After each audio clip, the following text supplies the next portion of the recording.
Do'stlar, o'tgan videoda hech kim so'rgan yo'lni tekinga olishni tushunmayapti. Bu safar esa tushuntirib qilaman.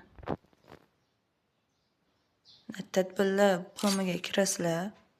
Keyin esa nerda kartalar bor, ana shunga bosasizlar. Keyin navbatga navni sori yozilgan bosasizlar. Keyin esa birinchi yerga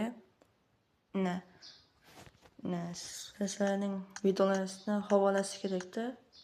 Ana shularni narsani olasizdan, ana shu yerga qo'yasizlar havolasini. Ana shuni bosasizlar. Bu juda ham kerak. Keyin esa bu yerdan mana shu havola qaysidan olingan bo'lsa, ana shu yerga qo'yasizlar, bosasizlar. Bo'ldi. Endi esa sizlarga beradi.